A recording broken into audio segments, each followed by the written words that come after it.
le bruit du monde. C'est la notification qui te dicte ta valeur. C'est l'opinion des autres qui définit ton humeur. C'est cette course folle vers un sommet que personne n'a jamais atteint. On nous a vendu une liberté qui ressemble à une prison dorée. La liberté de consommer, de comparer, de s'exhiber. La plupart des gens vivent en mode à réaction. Le téléphone sonne, tu réagis. Quelqu'un critique, tu réagis. Tu es comme une feuille morte poussée par le vent de l'opinion publique. Mais la liberté, c'est de reprendre les commandes de ta machine mentale. C'est ce que Robbins appelle l'état de maîtrise. Pour y arriver, il faut créer une rupture. Il faut stopper ce flux incessant de pensées négatives. Si tu ne filtres pas ce qui entre dans ton esprit, tu n'es pas un humain libre. Tu es une sorte de poubelle pour les pensées des autres. La question est simple. Qui tient la télécommande de ton cerveau? Toi ou eux? Regardons maintenant vers la source. Dans le premier livre des rois, il y a cette histoire incroyable du prophète Élie. Il attend un signe de Dieu. Il y a d'abord un vent violent qui brise les rochers, puis un tremblement de terre, mais Dieu n'est pas là. Puis un feu, mais Dieu n'est pas non plus dans le feu. Et après le feu, un murmure doux et léger. Dieu ne hurle pas pour couvrir le bruit de la société. Il chuchote. Et pourquoi chuchote-t-il? Parce qu'il veut que tu te rapproches.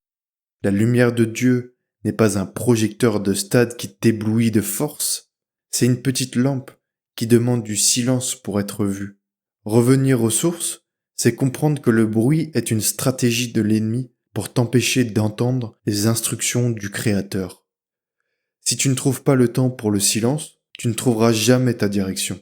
Pour revenir à cette lumière, on doit appliquer une discipline radicale. Don Miguel Ruiz nous dit « Ne faites pas des suppositions ». Pourtant, le bruit de la société est entièrement basé sur des suppositions. Qu'est-ce qu'ils vont penser de moi? On se rend malade par des scénarios qui n'existent pas dans la pollution sonore de notre esprit. La liberté, c'est revenir ici et maintenant. Finalement, c'est le 4e accord. Fais toujours de ton mieux. Pas le mieux du voisin, pas le mieux de l'influenceur sur Instagram, mais ton mieux à toi, dans le calme de ta chambre et de ta sérénité. La société veut que tu sois partout à la fois. La spiritualité te demande d'être pleinement ici. Revenir aux sources, c'est démanteler ces accords toxiques que tu as passés avec le monde. L'accord de plaire à tout prix, l'accord de réussir selon leurs critères. Ta seule responsabilité, c'est d'être le gardien de ta paix intérieure. Un enseignement que tu tires du Créateur. Quand tu arrêtes le bruit, tu te retrouves face à toi-même. Et c'est là aussi que beaucoup paniquent et rallument la télé, rallument Instagram.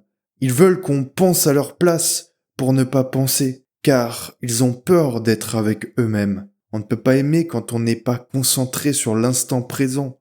Le bruit de la société est fait de crainte. La lumière de Dieu est faite d'amour. En revenant au silence, tu réapprends à t'aimer tel que tu es, sans les filtres. Tu réalises que tu n'as pas besoin de devenir quelqu'un, car tu es déjà quelqu'un aux yeux du Créateur. La liberté, c'est d'arrêter de chercher à l'extérieur ce qui a toujours été à l'intérieur de toi et de ton âme. Alors voici un défi pour cette semaine. Je ne te demande pas d'aller vivre dans une grotte, mais je te demande de pratiquer la solitude sacrée, comme un moine qui se retire de la société, afin de se retrouver et d'entamer sa quête spirituelle. 20 minutes par jour, sans téléphone, sans musique, juste toi, peut-être dans la nature, avec une respiration profonde. Au début, ton esprit va hurler. Il va t'envoyer un flux incessant d'informations, mais laisse-les passer. Attends que la boue retombe au fond du verre pour que l'eau redevienne claire. C'est dans la clarté que tu recevras tes idées les plus brillantes et tes guérisons les plus profondes. La société te veut distrait pour te manipuler. Dieu te veut attentif pour te libérer. Choisis ton camp. Merci d'avoir partagé ce moment de calme avec moi. Reste connecté à la source, reste connecté avec Dieu et reste connecté avec toi-même. Merci.